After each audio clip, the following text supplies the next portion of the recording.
je reçois Anthony Tétrault de Alpha. Bonjour Anthony, comment vas-tu? Ça va super bien, toi? Oui, merci. Donc aujourd'hui, j'aimerais ça en savoir un petit peu plus sur toi, qui tu es, Anthony, et bien entendu, c'est quoi ta compagnie Alpha pour que tu m'en parles un petit peu plus, qu'est-ce que vous faites? Oui, ben en fait, moi, depuis que je suis tout jeune, j'ai une famille d'entrepreneurs. Donc, mon père est un entrepreneur avec ma mère, ma sœur, mes oncles. Donc, vraiment, c'est dans les gènes familiales. Moi, quand que j'ai grandi, j'ai toujours voulu aller au niveau de l'entrepreneuriat. Donc, j'ai été CPA. C'était la voie, selon moi, pour s'y rendre parce que je voulais vraiment bien comprendre les chiffres, comprendre c'était quoi des états financiers, puis pouvoir gérer au niveau des chiffres. Donc, j'ai vraiment fait un parcours typique de CA dans le temps, CPA. Et par la suite, j'ai été en industrie. Donc, j'ai fait mon audit, puis par la suite, j'ai été en industrie. Et j'ai été mis dans des situations où j'étais dans des entreprises en très forte croissance, au niveau de la technologie, surtout là, au niveau du software. Et c'est la même chose un peu pour mon partenaire, où on s'est rencontrés les deux chez Valsoft, en fait, compagnie qui faisait de l'acquisition de software. Donc, on a passé à travers environ ensemble 35 acquisitions dans notre expérience là-bas. Et c'est à travers ces acquisitions-là qu'on a bâti notre expérience puis qu'on a eu notre idée d'entreprise qui est aujourd'hui Alpha. C'est vraiment à travers tout ça. Donc, nous, ce qu'on faisait, c'est qu'on reprenait la comptabilité de ces compagnies-là. Et en ayant fait 35, on a vraiment optimisé tout l'aspect comptable, là, implantant des solutions software, en faisant du offshoring, dans le fond aussi pour réduire les coûts, optimiser les processus et tout ça. Donc, on est venu un peu des experts dans ce domaine-là. Et c'est là qu'on a eu l'idée de démarrer notre entreprise pour offrir des services similaires aux PME.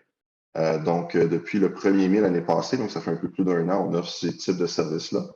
On est aujourd'hui un groupe de 30 professionnels qui sont répartis autant à Montréal qu'au Liban, qui est notre plaque dans le fond de offshore, parce que les gens sont bilingues là-bas. Donc, on offre ces services-là. Puis, on est en mesure de reprendre, dans le fond, la comptabilité des entreprises pour 40 à 60 moins cher que si on embaucherait en interne, là. Ce qui fait, nous, dans le fond, c'est de cette façon-là vraiment qu'on se démarque, là, en fait, puis qui nous a permis de grandir très rapidement, là. Wow, fait que ça vous donne combien de clients au total? On a 130 clients présentement, puis on est toujours à la recherche de nouveaux clients. Bien sûr, ben en fait, tu as une tribune aujourd'hui que je t'offre pour justement exprimer tes clients idéaux. Ça serait quoi ton client idéal? Parce que là, tu parles à des gens, tu t'offres des services professionnels, mais pour toi, tu as sûrement un client type avec qui tu aimes Oui. travailler. Fait qu'on travaille vraiment avec tout type d'industrie, mais définitivement, c'est plus des clients qui sont des PME, en fait, Ouais. qui ont vraiment plus besoin de nos services. Je dirais que le client le plus typique qui vient à nous par la bande, dans le fond, c'est souvent des clients qui sont en croissance parce qu'ils vivent ce qu'on appelle des growing pains. Et ils se retrouvent avec des problèmes au niveau de leur comptabilité. Puis c'est souvent là qu'on reçoit l'appel, dans le fond, là, ces problématiques, ils sont pas capables de fermer, exemple, leur mois, ils n'ont pas de chiffres, ils n'ont pas de visibilité dans leur entreprise. Puis nous, on arrive là, puis on est un peu comme un cleaning crew, là. On rentre là, puis on fait un peu le ménage, on met les processus en place, puis après ça, on maintient le service avec eux. Les clients qui sont là avec nous depuis le début sont toujours avec nous, là. Sont vraiment ultra satisfaits là, de ce qu'on a été en mesure de mettre en place. Ça peut être soit ça, ou c'est des gens qui sont vraiment insatisfaits du service qu'ils reçoivent déjà présentement d'une autre firme externe, par exemple. On sait que présentement, le marché, il y a un grand manque de main-d'œuvre.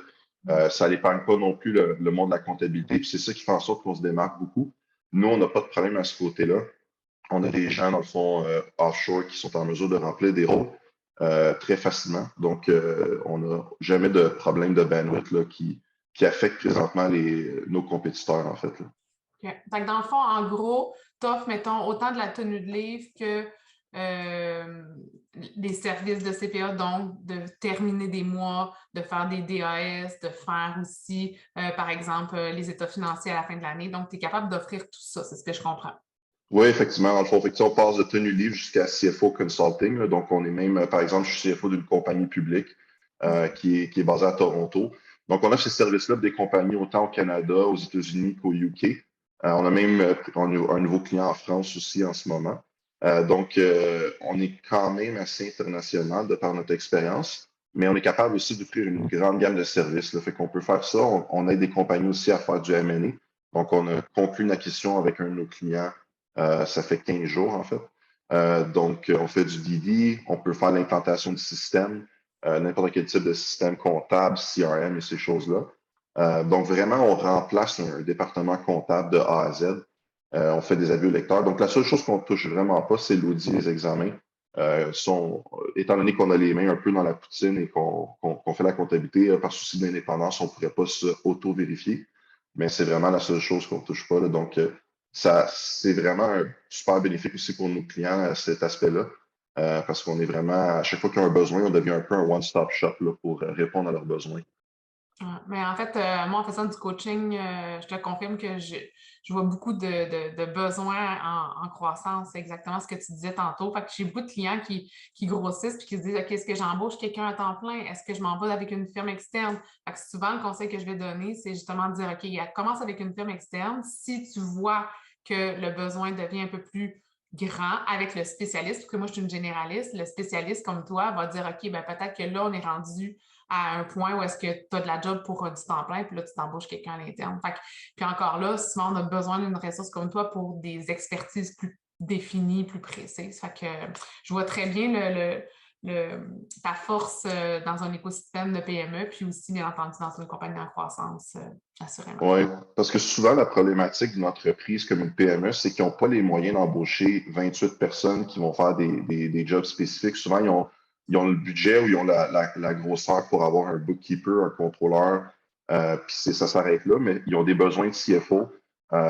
Puis ensuite, le contrôleur, souvent, va être amené à faire plus de la tenue de livre. Donc, ils vont payer un contrôleur pour faire du travail de tenue de livre. Exact. Et ils vont demander au contrôleur de faire un travail qui n'est pas dans ses expertises comme CFO. Fait que nous, on remplit vraiment les bonnes chaises, donc ça leur permet d'avoir les bonnes heures de personnes par chaise. Fait que ça, c'est un des avantages pourquoi on est moins dispendieux. On a des gens offshore pour faire tout ce qui est état financier, tenue de livre et tout ça. On optimise avec des systèmes, on optimise les processus de par notre expérience et tout ça. Donc, aussi, l'autre avantage avec nous, c'est que souvent, quand les gens vont faire affaire avec une firme externe, du moment qu'ils ont un besoin à temps plein, ça ne vaut plus la peine d'utiliser la firme externe et d'en rentrer quelqu'un à l'interne parce qu'une firme externe embaucherait cette personne-là, se prendrait un markup. De notre côté, ce n'est pas le cas. Donc, le client continue à grandir, puis on peut grandir avec lui par le fait qu'on est quand même, on reste moins cher que d'embaucher à l'interne. Okay. Donc, nous, ce qu'on veut essayer de faire aussi, notre prochaine étape, c'est commencer à offrir des services autres que la comptabilité. Donc, tout ce qui est les support functions, on peut faire le même principe puis réussir à offrir ces services-là. Donc, on a déjà commencé avec marketing. Donc, il nous resterait comme ressources humaines, légales, les TI. C'est tous des environnements de support dans une organisation qu'on pense être capable d'offrir le service pour beaucoup moins cher, en fait. Tout à fait. Mais en fait, je suis entièrement d'accord avec toi. Moi, mes clients, quand tu es un coach, ben, tu as des besoins légaux, tu as des besoins de comptabilité, tu as des besoins RH, tu as des besoins marketing. Fait que je suis vraiment très heureuse de faire ta rencontre aujourd'hui parce que tu peux assurément aider certains de mes clients. Euh, J'aimerais ça savoir, quand tu t'es lancé en affaires, tu as parlé tantôt de motivation dans le sens que oui, tu voulais être entrepreneur parce que tu venais d'une famille d'entrepreneurs. Après ça, tu es rentré dans le domaine de la comptabilité parce que tu disais, il faut que je connaisse les chiffres. Puis tu as entièrement raison. Brad Sugars, notre fondateur, il a passé par le même processus que toi. Qu'est-ce qui a fait que tu as dit, je me lance dans le software? Ben, pas ce software, mais tu sais, dans cette offre de service-là avec les clients. Ça a été quoi ton élément déclencheur, motivateur? C'est vraiment, tu sais, de mon côté, j'ai toujours su que c'est ça que je voulais faire. Puis c'est toujours difficile de faire le saut un peu parce que en tant qu'entrepreneur, tu te sautes un peu dans le vide, tu sais pas si ça va fonctionner, tu n'as pas de sécurité. Puis à un moment donné, il faut vraiment que tu donnes un coup de pied en derrière, en fait. Là, puis c'est vraiment dire, là, c'est parce qu'à chaque fois que je prenais une nouvelle position, que je gagnais de l'expérience, je me disais, j'ai encore besoin de plus d'expérience, je pense, pour vraiment peaufiner, puis tout ça. Puis à un moment donné, c'est juste de se dire, on a, dans le fond, ça donne rien. Tu sais, de continuer tout ça, je vais quand même gagner de l'expérience, mais je vais aussi en gagner comme entrepreneur, puis d'accepter le fait qu'on va faire des erreurs puis qu'on ne sera pas parfait. Puis à un certain point, je me sentais assez confortable puis de me dire, je vais me lancer. Puis ce qui aidait beaucoup aussi, c'est que j'ai mon partenaire Francis avec moi, donc c'est de partager un peu ce burden-là au début. Les deux, on s'est lancé, puis on ne savait pas à quoi s'attendre. Au début, on ne pensait pas que ça allait être aussi, je dirais, fulgurant. Là, je touche du bois, mais on a été très chanceux au début. On a eu beaucoup de gens qui nous ont approchés pour des services et tout ça, donc on ne savait pas si ça allait fonctionner ou pas. Mais dès le début, ça a démarré. On savait qu'on avait quelque chose là, dès les premières semaines. Puis on a continué de pousser. Mais c'est ça, mais c'est toujours insécurisant au début Ouais. de prendre cette décision-là. On a un salaire fixe, on a des bénéfices, on sait qu'est-ce qu'on fait comme travail, on a un job description très défini, puis on est aussi dans notre zone de confort parce que c'est notre domaine. Moi, j'ai toujours été dans le domaine comptable. Là, je me retrouve à gérer le marketing de mon entreprise, les ressources humaines, les systèmes. Exemple, un ordi ne fonctionne pas, il y a quelque chose qui ne marche pas avec quelqu'un. J'avais un département TI à qui m'adresser, mais C'est maintenant, ça. c'est un peu moi le département TI. Fait que c'est ça qui est vraiment différent, là, je dirais, là, comme entrepreneur, mais c'est vraiment de pas hésiter puis de prendre le saut puis de se dire on va faire des erreurs, mais on va apprendre de ces erreurs-là puis de s'ajuster rapidement. Je pense que c'est vraiment ça la clé. Ouais, tout à fait. Puis, ce serait quoi ta petite bête noire? Parce que souvent, la comptabilité, ça ne fait pas avec le marketing puis les ventes. Puis souvent, tu sais, moi, je suis une fille de marketing puis de vente. Fait que c'est sûr que ma bête noire au début, c'était vraiment tout ce qui était chiffre, comptabilité. Fait que je me suis mis à étudier, à lire, à m'informer. Puis là, je suis rendue une king des finances. Mais, en tout cas, je pense. Peut-être pas autant que toi. Peut-être pas autant que toi. Tu sauras me donner quelques trucs, mais ça serait quoi ta petite bête noire, toi, dans ton entreprise? Je dirais, tu sais, c'est sûr, au niveau, exemple, je suis pas un expert dans rien. Fait que c'est vraiment ça, tu sais, je vais gérer du marketing, mais il faut vraiment que je m'entoure. Donc, on s'est entouré de quelqu'un au niveau marketing, au niveau ressources humaines, tu sais, ces choses-là. Donc, je suis pas un expert dans rien. J'essaie d'être le plus versatile possible pour avoir une certaine compréhension de chacun des éléments. C'est sûr que le parcours CPA, c'est pas simplement comptable, là, c'est Ouais. un parcours d'ailleurs qui touche un peu à tout. Là. Donc, j'ai eu des cours de ressources humaines, de marketing, ces choses-là. J'ai pas approfondi, j'ai pas d'expérience nécessairement de travail, mais tu sais, j'ai quand même un esprit critique. Je suis capable de comprendre en général les stratégies, mais je suis pas un expert. Fait que j'ai appris, tu sais, exemple, quand on a commencé, les gens me parlaient de SEO. Ouais. Qui est comme le Search Engine Optimization. J'avais aucune idée c'était quoi. Là, tu sais, je suis pas gêné de le dire. Il y a un an et demi, quelqu'un m'aurait dit SEO, j'aurais pas su c'est quoi. Maintenant, je le sais, tu sais, mais c'est toutes ces choses-là, dans le fond, qu'on apprend, mais on peut jamais être un expert dans rien. Fait que, il faut bien s'entourer des bons consultants, des bonnes personnes.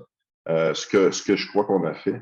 Mais ce serait vraiment plus ma bête noire, je dirais, c'est plus ça. Là, c'est le fait que ma spécialité, c'est en plus comptable et financier et gestion, mais pas nécessairement un expert marketing puis HR ou légal. Là. Mais je pense que Ouais, tu fais la bonne chose, c'est de t'entourer. Tu sais, tu l'as dit, le but d'être un généraliste et d'être un entrepreneur, c'est de comprendre tous les univers. Pas dire, hey, ça, je laisse ça à mon comptable. Dans ton cas, ce serait pas trop grave.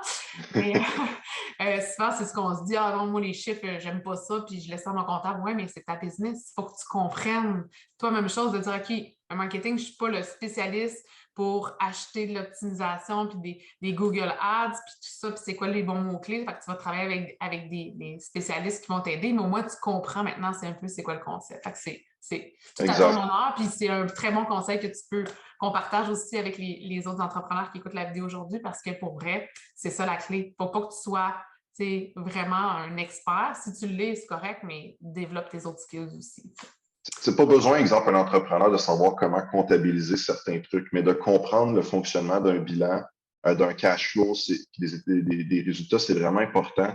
Je vois beaucoup dans le fond d'entreprises pour laquelle on reprend des fois la comptabilité, puis ils ont pris des mauvaises décisions, mais le problème, c'est quand tu prends des mauvaises décisions, c'est correct parce que quand tu as les états financiers, tu comprends ce qui se passe d'un point de vue financier, tu peux t'ajuster très rapidement. Le problème qu'on voit surtout, c'est qu'ils sont pas à jour dans leur comptabilité, puis ils comprennent pas. Fait que là, ce qui arrive, c'est que la décision continue d'impacter l'entreprise pour plusieurs mois avant qu'ils puissent s'en rendre compte. Puis souvent, c'est des gut feelings. Ils ont une petite idée des ventes que ça a occasionné, le coût que ça a, puis ils ont une petite idée, mais en réalité, ils n'ont pas le vrai picture. Puis souvent, quand le mois est fermé très rapidement, ils ont accès aux chiffres rapidement, puis ils comprennent ce qui se passe d'un point de vue financier. Ils peuvent tout de suite réagir dans le mois suivant, puis ajuster au lieu d'attendre 3, 4 mois, puis que finalement la perte s'allonge de mois en mois pour plus longtemps. Fait que c'est un des gros avantages, mais pour ça que c'est important de comprendre ces chiffres puis d'avoir des chiffres à jour. Là.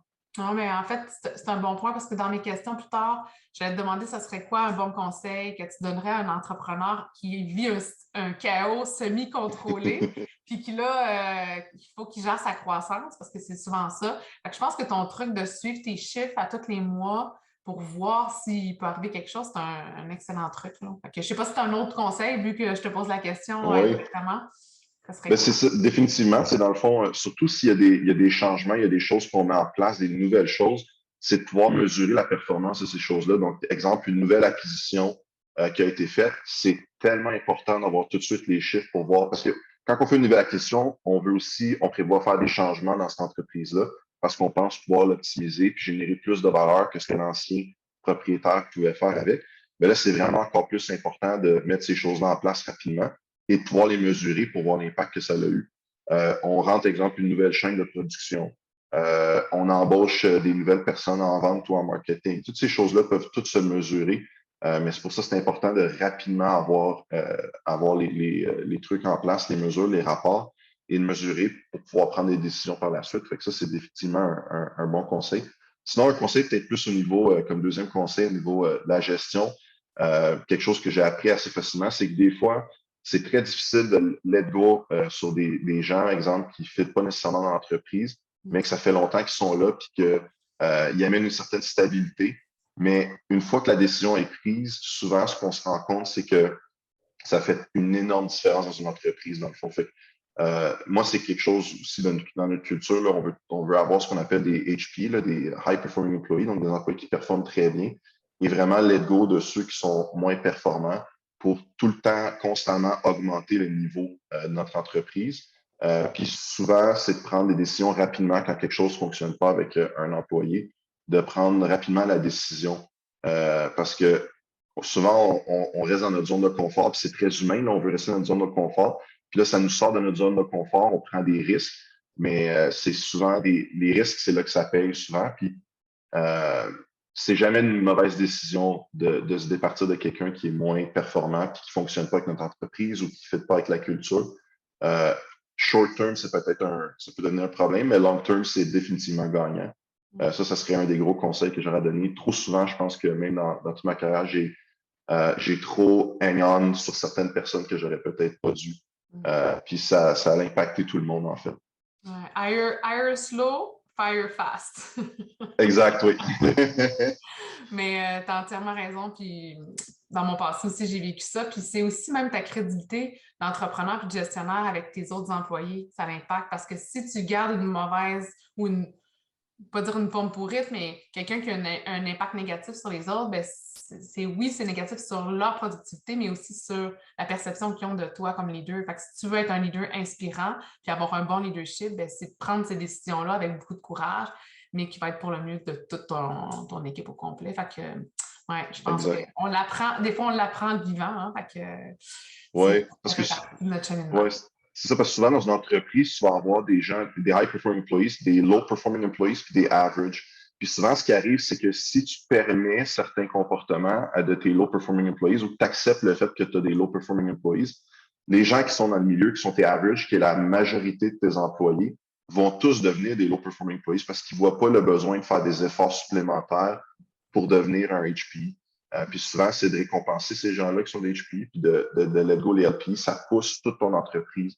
Donc, si, exemple, tu as 10 de tes employés qui sont des HP, c'est tous eux qui vont, dans le fond, supporter ton entreprise puis l'amener à un autre niveau.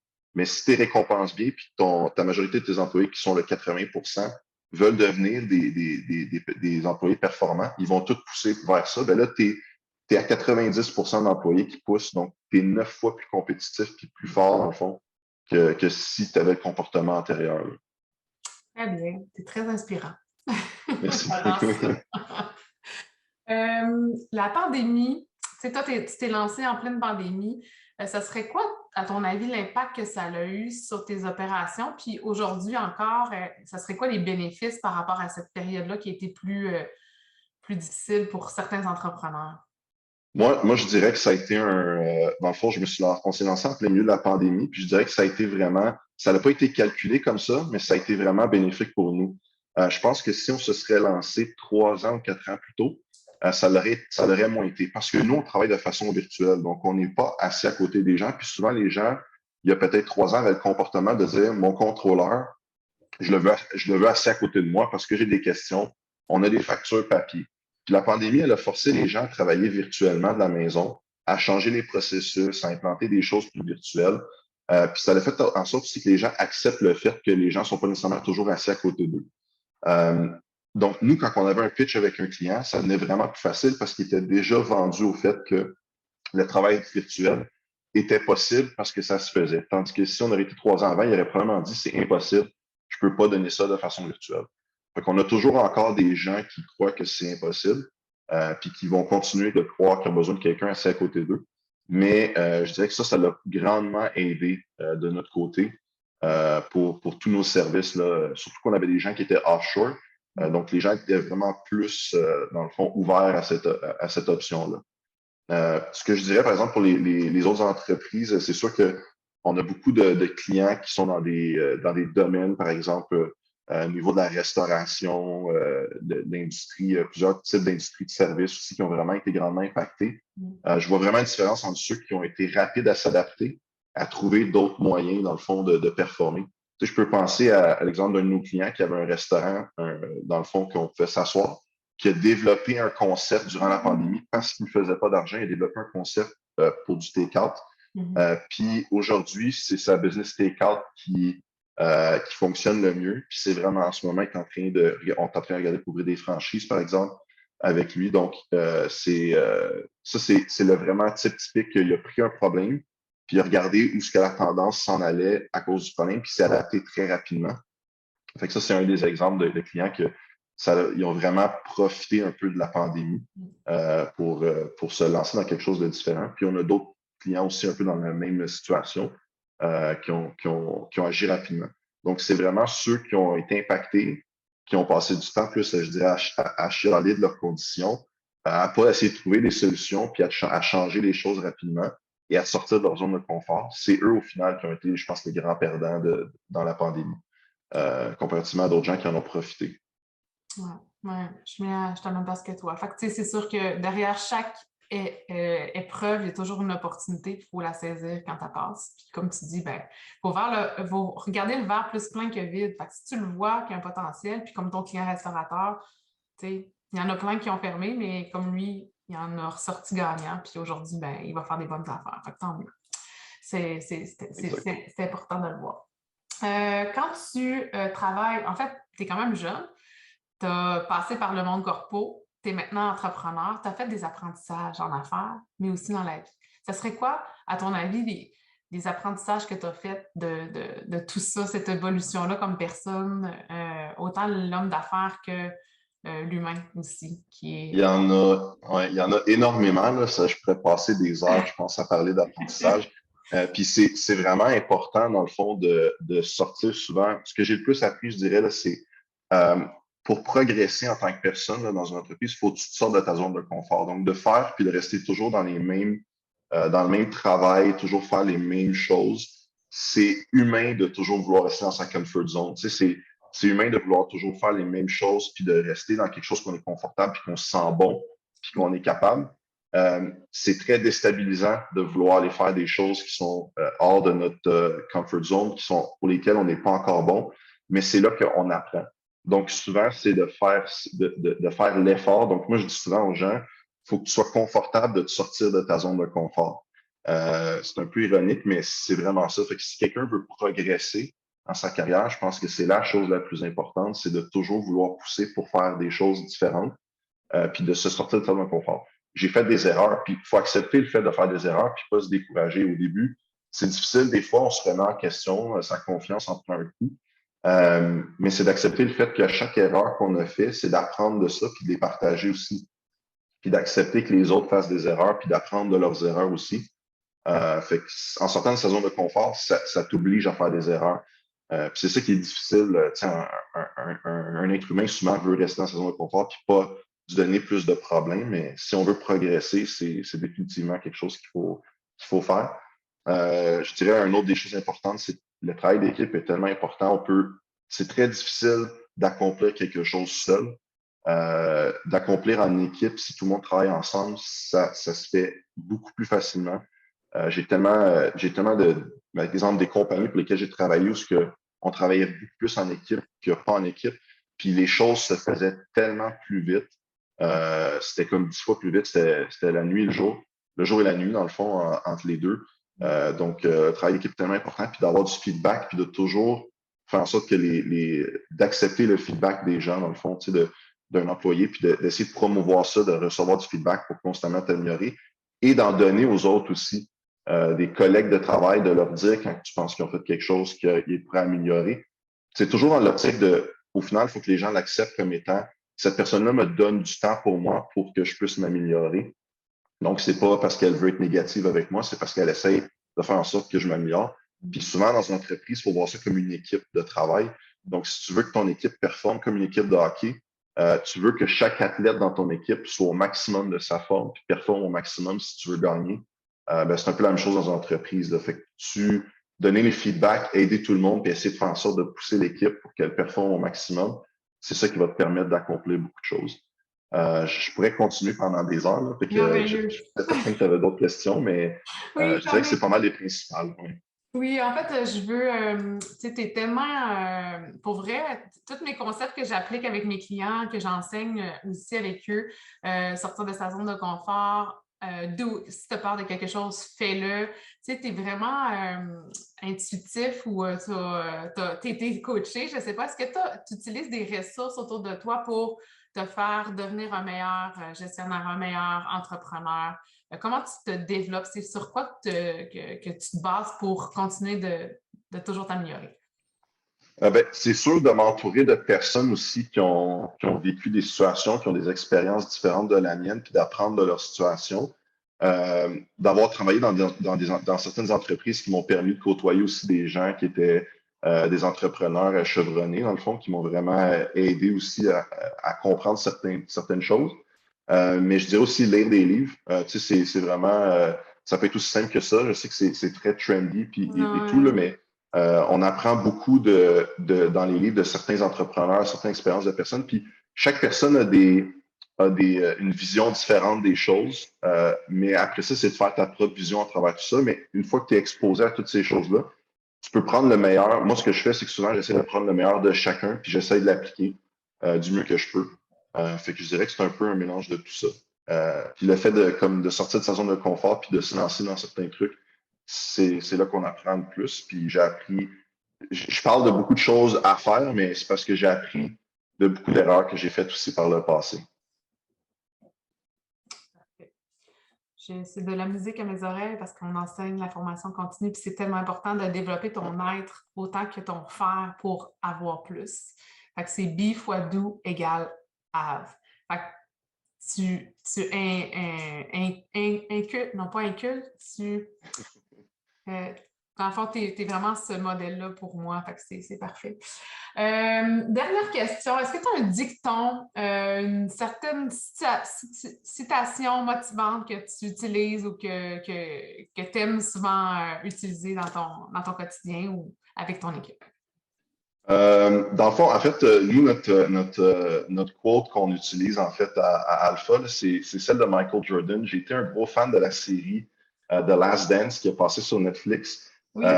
De par je dis pas que je suis un leader qui est similaire à Michael Jordan, mais la façon son leadership était avec l'équipe, je sais pas si tu as eu la chance de voir la série, mais sinon, je le recommande fortement.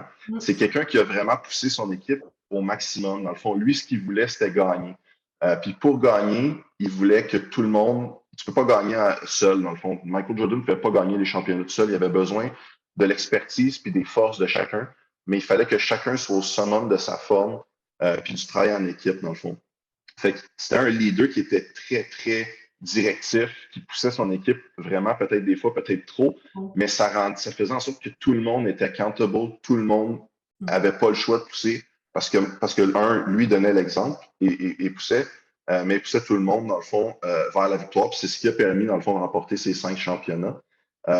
On s'inspire beaucoup un peu de certaines de ces quotes, dont celle là, je vais essayer de faire peut-être une traduction française. Là, Tu peux la mettre en anglais, c'est pas grave. OK. Mais dans le fond, dans le fond, some people wish it would happen.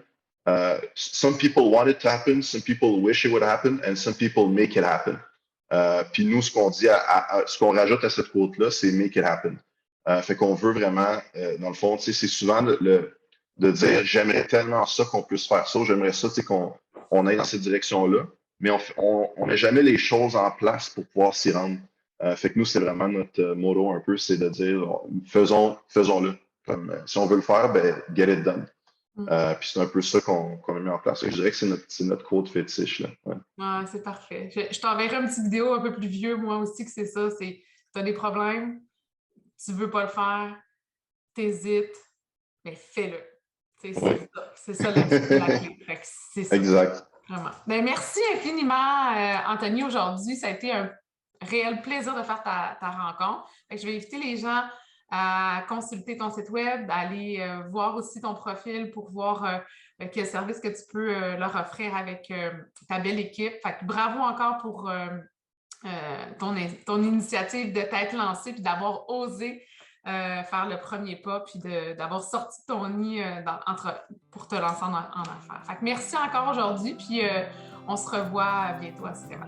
Merci Catherine pour l'invitation. Bonne journée. Bye bye.